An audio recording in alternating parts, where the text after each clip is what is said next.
Ready on my second. That should maybe good to go. Okay, good morning. Today's daf is daf Kuf Aleph 101, but we're going to start on daf at the Mishnah, I believe. The Rav left off. Okay, Hamima'enes Hashniya Va'ailanes Ein Lahem Ksuba. A girl who performs miyun, a shniya, which is shniya, as we know from Yavamis, is the people that are not the primary category of arayas, but because they were concerned that people might come to marry someone who is a primary araya, one of the primary arayas, therefore we say that that is a marriage that's not allowed. The ailanus is a woman who is born incapable of having children. We've encountered all of these three characters before. Ein lahen ksuba, they don't have a ksuba. The reason they don't have a ksuba is slightly different for each one. The mima'enes doesn't get a ksuba, so mima'enes is a girl whose father died. Now, father can marry her off midaraisa, but if her father died, her mother or older brother can marry her off for the purposes of protecting her. And but she has a right at any point to say she doesn't want to be married to him. But if she chooses to exercise that right, then she's not entitled to a ksuba because basically she chose to leave. We don't have the parallel in the case of a real marriage where a woman can't just get up and leave. But in this marriage she can, so therefore if she chooses to leave, she forfeits her ksuba. The reason the shniya forfeits, today's Daf Yomi is sponsored by Abby Applebaum in memory of her aunt Rose Weiss, Rezel Bas Avram Zichron Lebracha. Her limit Torah should be a schus for her neshama.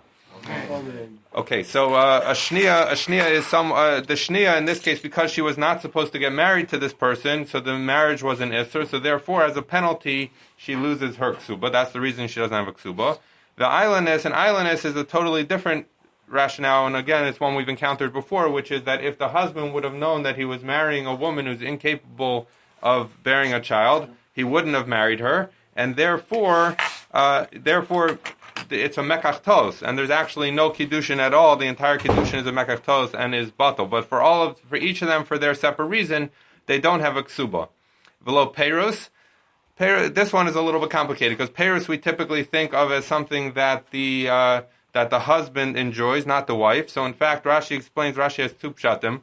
One would be that it's not so much the perus; it's what comes for the perus. So we know that that she gives her peros that come off of her nichse milug in exchange for the fact that he's going to redeem her if she ever gets captured.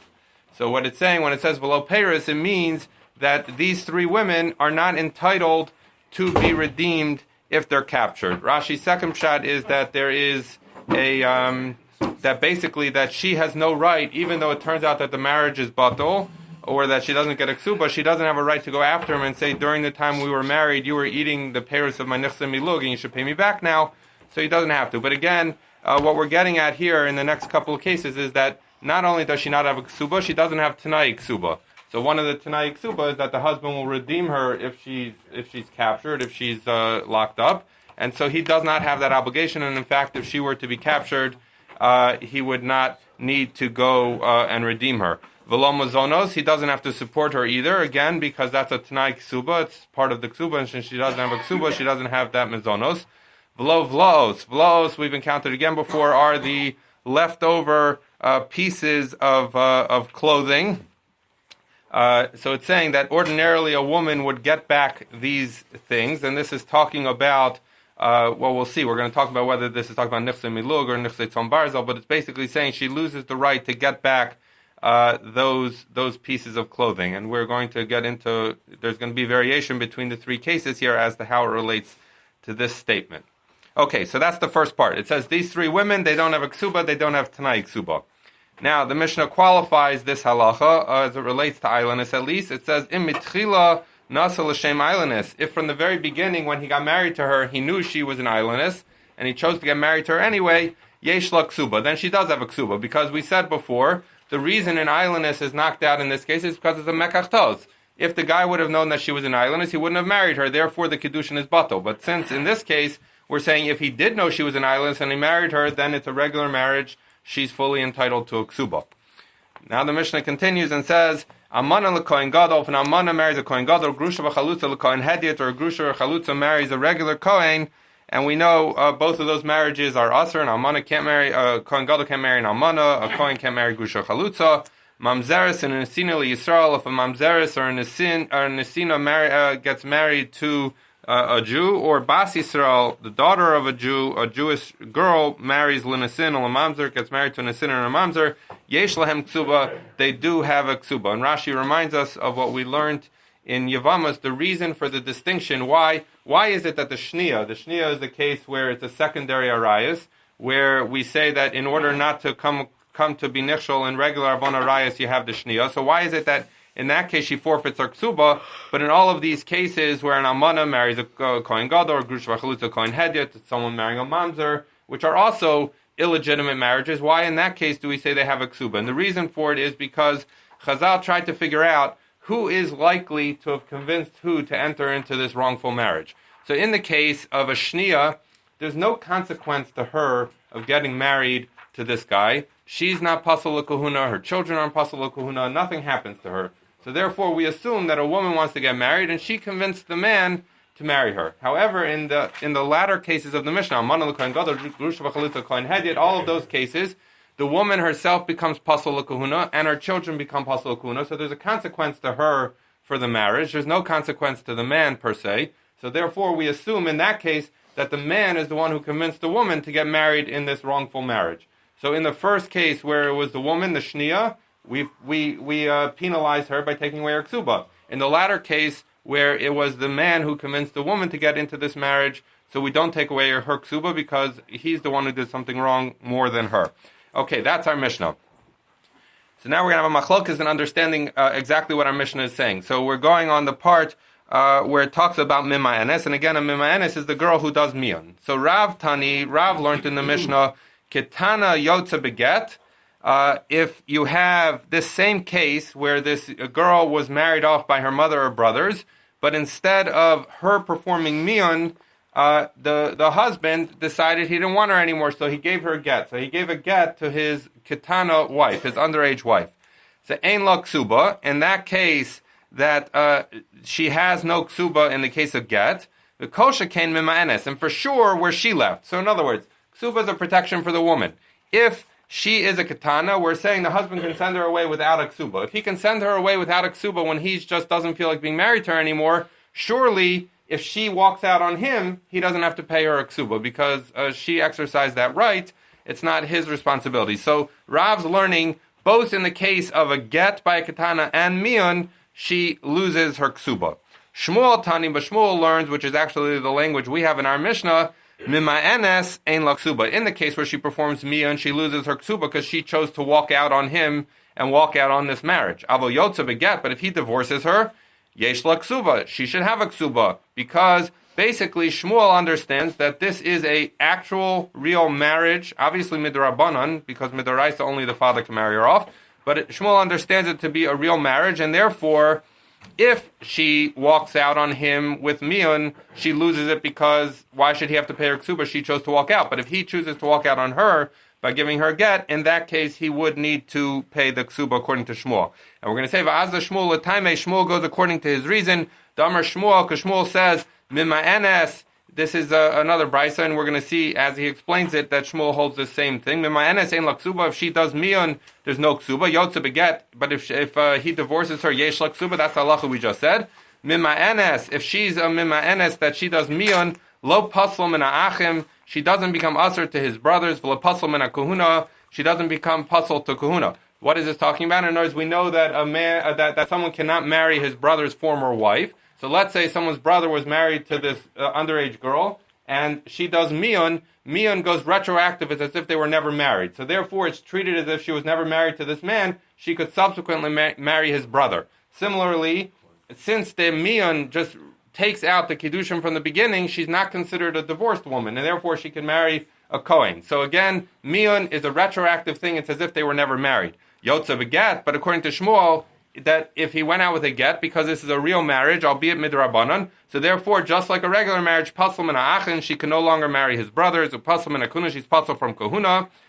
And then Shmuel gives a final distinction, mima enes, if a girl does mian, eina tzricha lahamtin shlosha chadashim, she does not need to wait 3 months, yotze begat, but if she goes out with a get, tzricha lahamtin shlosha chadashim, she needs to wait 3 months. Now what is that talking about? We've encountered this concept also many times, is that we have this issue that if a woman gets divorced, or her husband dies, whatever, she has to wait 3 months before she can get remarried, because we say, it's a question, if she has a baby, we're not going to know, is it a short-term pregnancy from the second husband, or it's a continuing pregnancy from the first.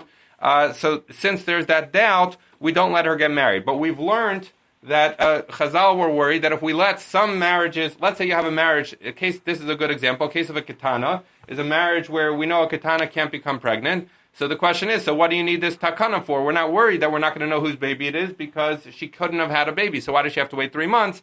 Chazal made a takana and said, across the board, mishum lo plug, that nobody can get married within 3 months.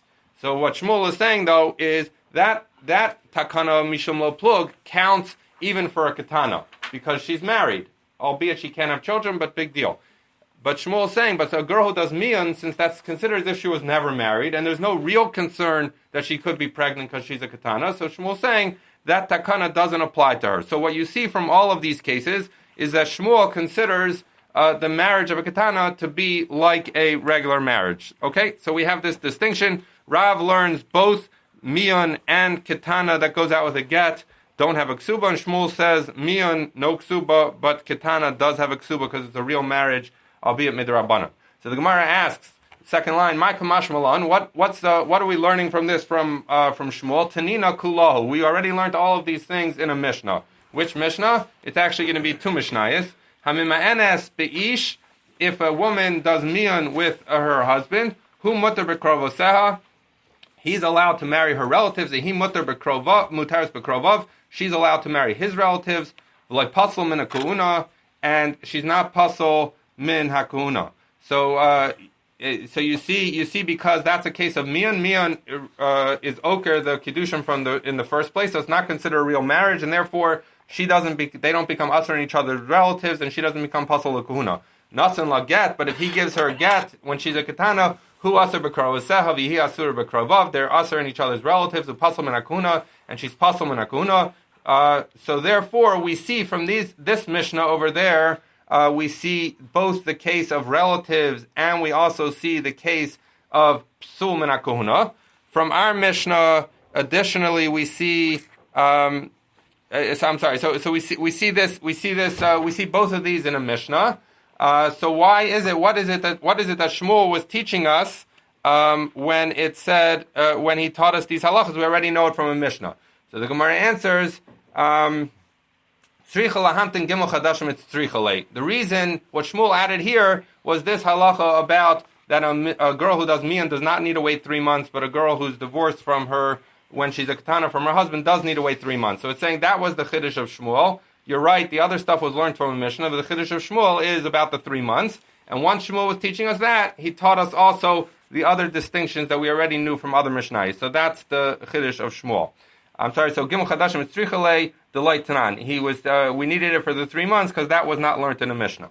Okay, so now we have this machlokas Rav and Shmuel. Rav is saying that there is no distinction between divorce and miyan, and Shmuel is saying there is a distinction.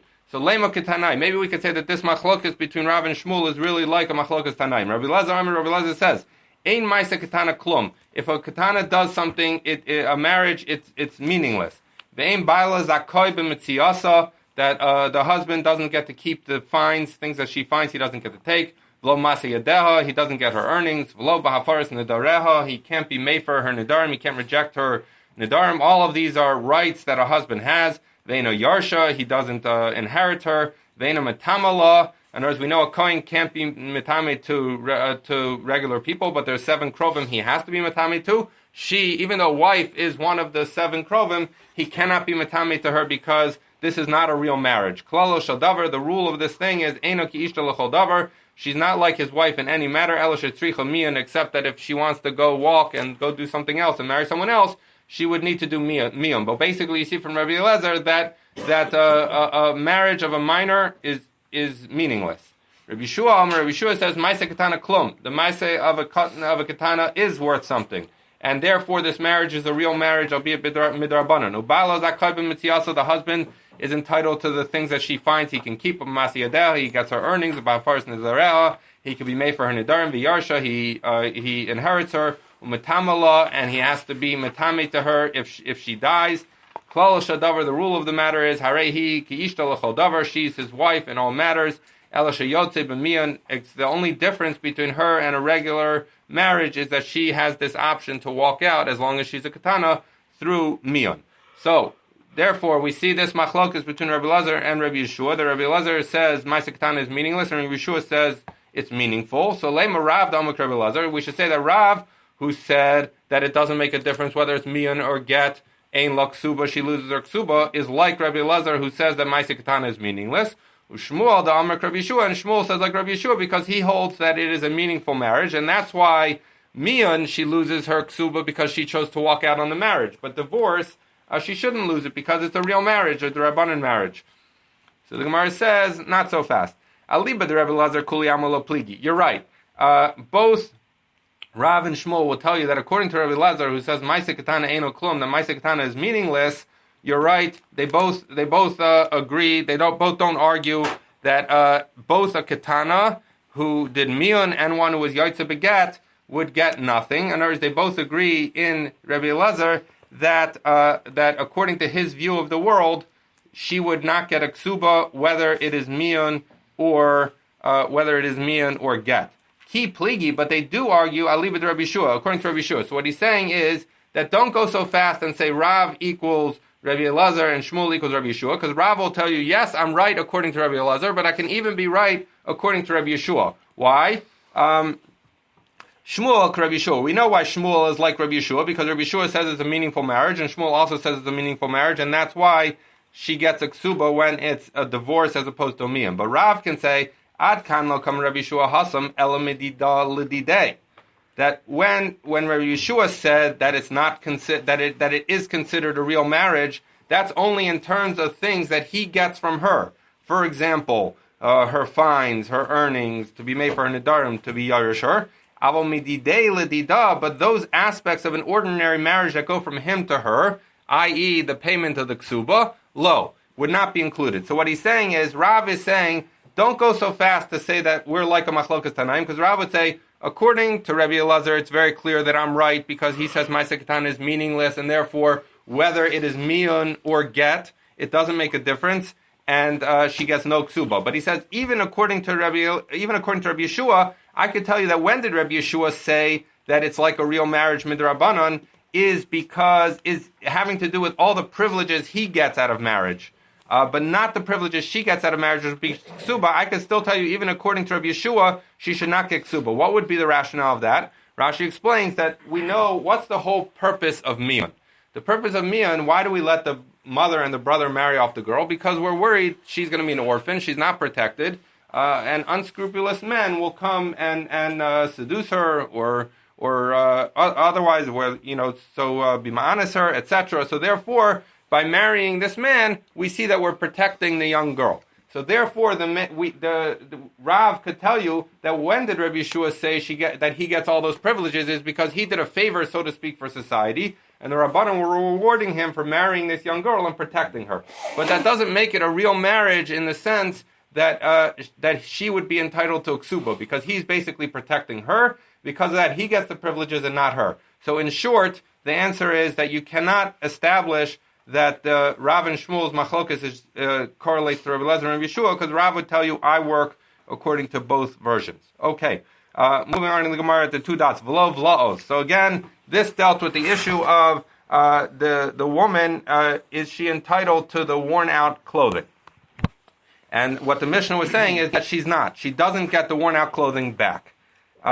So the Gemara says, Amarle Rav Huna bar Chia Rav Kahana. Rav Huna bar Chia said to Rav Kahana, Amrit Lan Mishmei de Shmuel, you told us in the name of Shmuel the following statement. Lo Shanu, we didn't learn that she doesn't get back these things. Elo mi nichse milug, that she doesn't get back the nichse milug. Avol nichse tzon barzel islay. But she would get back the property, the nichse tzon barzel. So let's just remind ourselves, the nichse milug, we've encountered this many, many times. The nichse milug are things that she brings into her marriage. They're not in the ksuba. She owns them throughout the period of the marriage, just that he's entitled to the peros from them.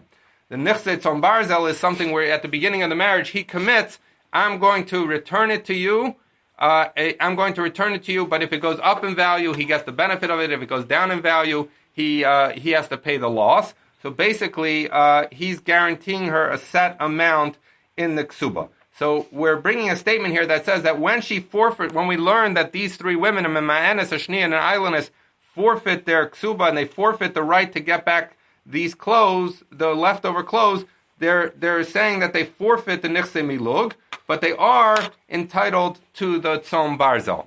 They are entitled to get back those things. Now, let's just point out for a moment that this would be opposite of the way we would normally think about it. You would think about it that saying when she gets penalized is that you would think she doesn't get back the tzom barzel, but nichse milug, which belonged to her throughout, those she should be able to continue to hold.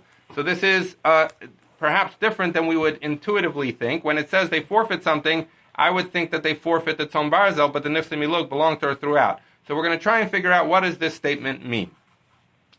And sorry, this got a little complicated. Okay, Havi Bei Rav Papa. Rav Papa was wondering about this and asked, Ahai, on which case in the Mishnah is this statement going that says that she forfeits her nichse milug, but she gets the tzom barzel? Ilema amima enes, if you're saying it's going on the case of the woman who does miyun. Okay, so we're going to walk through, there's three cases. There's mima'enes, shniya, and ailanis, and in each case we're going to try and figure out, are we talking about a case where the nichse milug and the tzom barzel are extant, meaning that they're here, or that they're already disappeared and it's a question of charging in the money? So we're going to say, ilema mima'enes, if we're talking about a case of miyun, then id isnahu, if the nichse milug and the nichse tzom barzel are here in front of us, idi v'idi shakli, she should be able to take either one. Because in the case of a mima'enes, she didn't do anything wrong, she just doesn't want to be married to him anymore. So therefore she has a right to say, I'm finished with this marriage, but give me back the things that I brought into the marriage, and she just takes them and leaves. Okay, that's fine. V'idil isnahu, if they're not here in front of us, idi v'idi lo shakla, then she shouldn't be entitled to either one. Now, what's the reason she shouldn't be entitled to either one? This requires a little bit of analysis, and Rashi walks us through this. So, as relates to the tzom barzel, so think about tzom barzel. Tzom barzel is a case where the husband says, I commit to return this to you at this value. If it goes up, he benefits. If it goes down, he has to pay, right? But when does he have to pay? So this would be a case, if the nichse tzom barzel are gone, that would mean that he has to pay because he guaranteed her value and now they're gone. But since she's the one who's walking out on the marriage, he could say, look, yes, I committed if I divorced you, or the guy says if he dies, then I'll pay you the tzom barzel. But if you decide to walk out on the marriage, I don't have to pay the tzom barzel. So therefore, the tzom barzel he wouldn't get. Now, what about the nichse milug, which are really her property? What if he used it up? So Rashi learns that basically it's implicit when a man marries a katana, that what he's saying is, look, you, Rabbanan, wanted me to marry this girl as a favor to keep her, to protect her. I'm willing to do that as long as we treat, I'm not going to get into all the details, but as long as we treat her nichse milug as if they're tzom barzel. And so therefore, the man's going to say, you're walking out on me, even your nichse milug that I might have used up, which theoretically I shouldn't have used up and therefore should pay you, that gets treated like nichse tzom barzel. So if we get divorced, I'll give you even your nichse milug. But if we don't get divorced, I'm not going to give it to you, and since you're walking out, you don't get it. So the Gemara is saying it can't be talking about a case of miyun, because if it's here, she should take it, and if it's not here, she's not entitled to it. So that's not the case where we say that she forfeits the nichse milug but not the tzom barzel. So Ella Ailanis. Maybe we're talking about the case of Ailanis. So again, we're going to ask, Idis Nahu, if we're talking about a case where the nichse milug and the nichse tzom barzel are in front of us, Idi v'idi shakli, she should be able to take either one, because the Ailanis is really an unfortunate case. She got married, now it turns out she can't have children, so the marriage is batal. Why, if the property she brought into the marriage is in front of us, why shouldn't she be able to take it? Of course she should. So therefore she could take it. So Idilis Nahu, now if we're talking about a case where the nichse tzom barzel and the nichse milug are gone, so then you're right. In that case, there is one case where she should be forfeited and one case where she shouldn't. But it should be the opposite of what we learned. If chami ba'ila, the outcome should be the opposite. Nichse milug de bershusa kaimi isla. we're going to say that nichse milug, which was her properties that she brought into the marriage, were in her rishos. If he used them up, if the husband used up her nichse milug when he wasn't supposed to, he was only supposed to do the peiros, and instead he used up the nichse milug, then he should have to pay her for that. Nichse tzom barzel, but things that belonged to him, meaning that he only had to guarantee their value if he divorced her. In this case, he found out she was an islandess. If he would have known from the beginning she was an islandess, he never would have been married to her. So he could say, why should I have to pay the nichse tzom barzel? I only committed to guarantee their value if I divorce you, not if you turned out to be an islandess. The labrishu say kaimi lesla, because since they're not hers, it's really his rishos, and he only has to pay it to her when there's a divorce. This is not a divorce. She shouldn't be entitled. So the problem is, so we're saying, if we're talking about an islandess and a case where the nichse milug and the nichse tzom barzel disappeared, you're right that she should get one and not the other, but she should get the nichse milug, and she should not get the tzom barzel. But the statement that we're trying to figure out said the opposite. Said that she forfeits the nichse milug, but she gets the nichse tzom barzel. So it can't be a case of islandess. So rather, we're going to say that when he said on here that she forfeits the milug and not the tzom barzel, was going on a shniya. Ela shniya is going on a shniya. The consular abanan l'dida b'didei l'didei b'dida. That Chazal did a knas on her and on him. So let's just understand what happened here. So a shniya is a case of a marriage that should not have happened. They should not have gotten married. They're both culpable for entering into this marriage. So what Chazal did is they say, look, this marriage has to end. They have to get divorced. Everything she was going to get as a benefit of marriage, she forfeits. Everything he was going to get as a benefit of marriage, he forfeits. So therefore, the mana u'masayim, meaning the money for the ksuba, mezonos, vlaos, the nichse milug, all of these things. So vlaos and nichse milug, in an ordinary case, a woman should get her own property, her nichse milug. So since in an ordinary case she would get it, and if the husband used it up, he would have to pay her for it. So therefore, Chazal say, kanas, you forfeit that. So she loses her right to her own property, her nichse milug. Now he, in turn, has a different right. He has a right to say that he has a right to say that I'm entitled to use nichse tzom barzel the whole time we're married, but I have to pay you, I have to guarantee it to you if the value is reduced. So that's something that she gets from him. She gets from him the guarantee on the nichse milug. So we're saying, since this is a bad marriage, we're going to knas you and we're going to knas you, the woman, and take away your right to get from him the reduction in value of the tzom barzel. So we said in the beginning this seemed to be opposite, and that's exactly what it is, because since Chazal are trying to knas these people for getting into this marriage, we say, woman, all the rights you are going to get, which is the right to get the reduction in tzom barzel that he caused, you lose that, and all the other rights all the rights that she was going to get, like suba, mezonos, blows, is she forfeits, and the fact that he would have had to pay her, the fact that in the nichse tzom barzel that he would have had to guarantee the reduction is also lost. So that's the explanation for how what exactly. So when it said this comment about the forfeit the nichse milug and not the nichse tzom barzel was going on this case of shniya. Okay, we're going to see from this. Amrav Shimi Barashi Shma mina midarev Kahana Ayla Glima Karna Have that if he takes her clothing, that it is considered keren, and he cannot take her clothing and wear it until it's reduced to nothing. So what is this talking about? In other words, because we're saying, in an ordinary marriage, a woman would be entitled to come after her husband if he wore her clothes that were nichse milug down to nothing. So we say she forfeits her nichse milug. She forfeits her nichse milug if he took it wrongfully. But in an ordinary marriage, if he would use up her nichse milug, he would have to pay her for it. Because in an ordinary marriage, she wouldn't forfeit it. So you see from this that if a husband wears a woman's clothing, meaning not woman's clothing literally, but something she brought into the marriage, and remember, clothing is not particular; it's any metaltalin. So if a husband uses her property, and in the course of ordinary use, it's dissipated, it's gone, like clothing that becomes ragged, we see that is not considered peiros. The use of an object is not considered peiros; it's considered keren. Because we're saying in an ordinary marriage, a man would have to reimburse his wife for using up her kalim, or for taking a piece of clothing and wearing it ragged, wearing it thin. So what do you see? You see that use of an item that diminishes its value is considered a reduction in principle, not a realization of peiros, because he's entitled to peiros on nechse milug. He's not entitled to the principle. So we're saying if he uses it up, that's considered principle. So we see from there, we see from the fact that from Rav Kahana that he says that a husband would ordinarily have to pay his wife back for that use. You see that wearing something is considered depleting the principle, and you have to pay it back. V'hamer Rav Nachman, but we learned earlier in the Masechta of Rav Nachman that pei rahave, that Rav Nachman holds that use of an item is considered peiros, is considered the fruits that he's entitled to from the marriage, and since he's entitled to use it, if it got diminished in value, too bad. So we say, you're right, the Rav Nachman pligi. Rav Nachman would argue on this, and he would say that that is not considered, that he would not have to pay her back, because that's considered ordinary use, it's like peiros. So it's a machlokas Rav Nachman and Rav Kahana.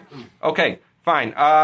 So we said earlier in the Mishnah that the three women in Ma'anes, Ashni, and an islandess, Ein Lehem Ksuba. So the Gemara says, Ein Lehem Ksuba, Amar Shmuel, Lo Yishanu, we didn't learn this, Elamana Masayim. When it says she forfeits the Ksuba, it only means the 100 or 200. Avo Tosefes, Yesh Lehem. But she gets the Tosefes. Why? Tosefes is the amount that's added onto the Ksuba on top of the Mana Masayim. So Rashi explains, because we learned earlier in the Masechta that the reason he does Tosefes is because he's looking forward to being with her, and for the lashon is chibas bia, the fact that he's looking forward to sharing intimate relationship with her. That's why he agreed to give her that extra money. So the way we're understanding is that extra money was a gift, was not a ksuba, was not something that Chazal were masakin. So if he obligated himself to pay extra money, while Chazal said that you could get out of this marriage without a ksuba, that's only for the amount that Chazal imposed on him. But for the added amount that he contractually committed himself, which would be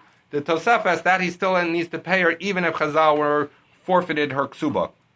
Ta'inami Yahachi, we learned this way also in the Brayso, Nashim Shamru Chachamim Ein Lehem Ksuba, women that the Chachamim said they don't have a ksuba, that they use a lashon Ein Lehem Ksuba, Kigon Hamim Ma'anes v'Chavruseha, like a Ma'anes and her friends, meaning a Shnia and an islandess in our Mishnah.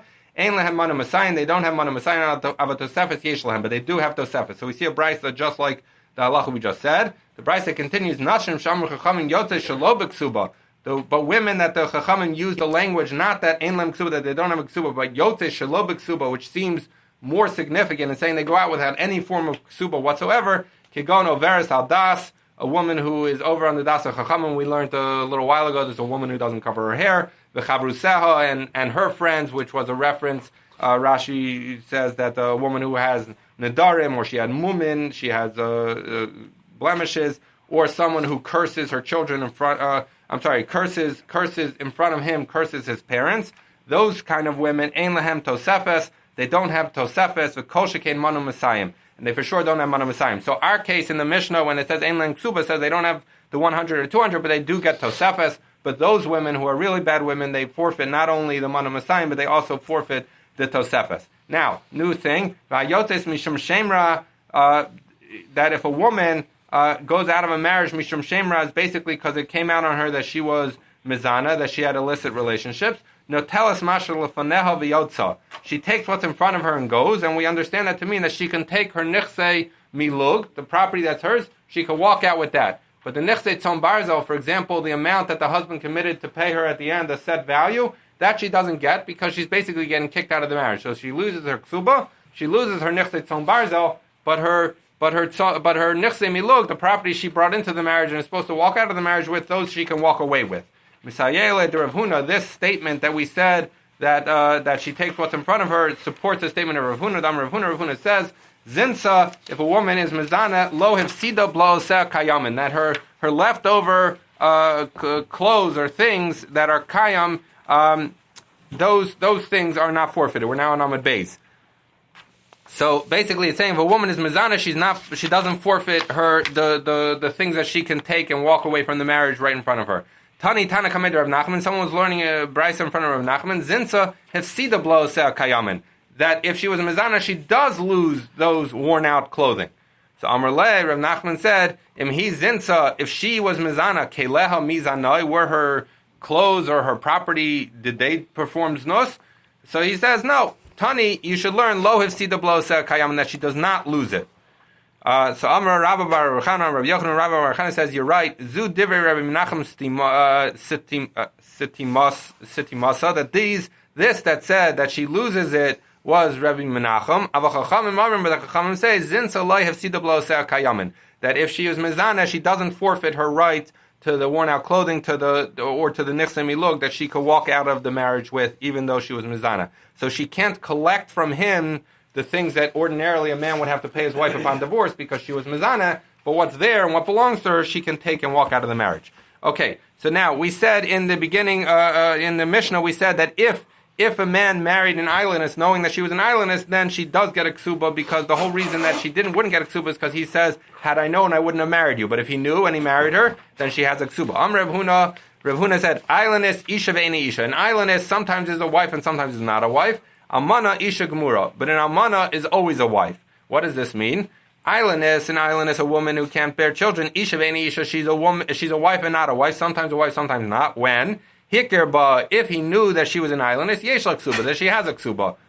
Lo hikirba, but this was the case in our Mishnah, the basic case, if he didn't recognize that she was an islandess, ein la ksuba, then she has no ksuba because he didn't realize, and it was a mekach tos. I'm sorry? Before the wedding. No, in other words, that if he gets married to her, but he didn't know that she was an islandess, then it's a mekach tos. I think he doesn't even need a get, if I'm not mistaken. In other words, at that point, in islandess, it's a mekach tos, the marriage is batal, and she does not get a ksuba. But if he knew going in that she was an islandess, then he has to pay the ksuba. Amana, but in Amana, Isha Gemura, she's always a wife. Bein Hikerba, Bein Lai Hikerba, Yesh La Ksuba. Because whether he knew that she was an Amana or not, he still has to pay her the Ksuba.